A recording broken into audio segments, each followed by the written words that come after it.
민주당은 현 정부의 민생, 특히 물가, 그걸 상징하는 대파에 사활을 걸고 있습니다. 칼틀막, 입틀막도 부족해서 이제는 팥틀막까지 합니다. 대파로 무슨 폐를 한다는 것입니까?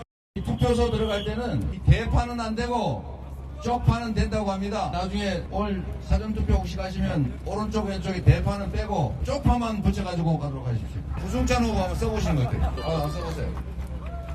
쑥 들어가는 거?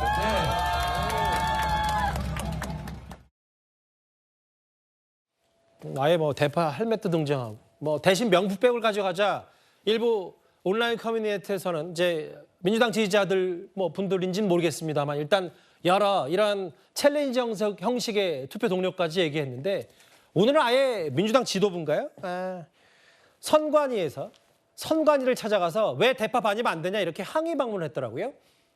네, 뭐 솔직히 선관위 결정 자체가 상식적이진 않죠. 그러니까 이제 대파를 정치적인 표현물로 봤다. 근데 이 선거라는 건 민주주의의 꽃입니다. 그리고 국민들이 일상에서 이 선거 기간 동안 정치적 메시지를 낼 수 있는 어떻게 보면 유일한 기간이에요. 그 메시지를 내라고 이 판을 정부가 그리고 국가기관이 만들어 놓은 것입니다. 그런 의미에서 대파가 무엇을 의미하는지에 대해서는 그건 민주당이 됐든 국민의힘이 됐든 윤석열 대통령이 됐든 그건 감내를 해야 되는 것이라고 생각하는데 이걸 왜 선관위가 막았는지 국민들은 납득할 수 없는다는 것입니다. 그런 의미에서 민주당은 좀 상식선에서 넘어선 대파에 대한 규정. 저는 늘 그렇습니다. 대파가 무슨 죄가 있는지 모르겠지만 아니 대파 정도의 흔들릴 선거판이면 국민의힘은 도대체 뭘 갖고 선거를 치르는 것이냐. 그리고 두 번째 대파에 대해서 이 정도로 좀 심각하게 선관위가 생각할 정도면 윤석열 정부는 그 정도의 국정 운영에 신뢰도밖에 못 받는 것이냐라는 차원에서는 저는 부끄러운 결정을 선관위가 했다고 보고 있고요. 예. 이거는 민주당 차원이 아니라 이는 국민의힘에서도 저는 이게 국민의힘이 항의를 해야 됩니다. 왜 대파를 가지고 정치적 표현을 하냐. 우리는 그런 거 신경 쓰지 않는다. 예. 윤석열 대통령이 875원을 합리적 가격으로 한 것은 물가를 모른다고 한 게 아닌데 왜 자꾸 이런 식으로 해서 우리의 선거를 더더욱 힘들게 하냐. 예. 라고 항의를 했는데 이 민주당에 가서 이렇게 하고 있으니 예. 참으로 참 안타깝고 좀 우프다. 웃기고 슬픈 일이라고 표현하고 싶습니다. 예.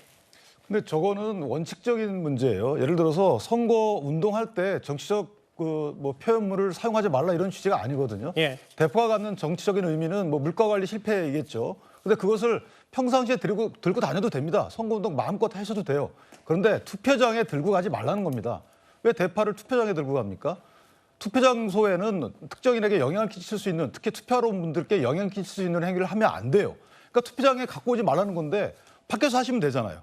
굳이 선관위가 불허하는 이 선관위 불허는 원칙적인 말이에요. 또 하나는 이전에 같은 경우에는 저희가 항의했었지만 내로남불 현수막도 못 걸게 했어요. 이건 바깥에서 선거 투표소 안에가 아니고 밖에 걸지도 못하게 했고 그다음에 보궐선거 왜 하느냐라는 현수막도 못 걸게 했고 위선 뭐 이런 거 말씀하시는 거죠? 그렇죠. 그때 현수막이요? 그때는 이 투표장에 들어가느냐 마느냐의 문제가 아니고 예. 밖에 개첩을 하느냐 마느냐도 논쟁의 대상이었거든요. 근데 투표장소에 저런 걸 들고 들어가는 것 자체는 그 자체가 안 되는 거예요. 그런데 왜 그거를 갖고 논쟁의 대상이 되는지 저는 이해하기가 어려워요. 예.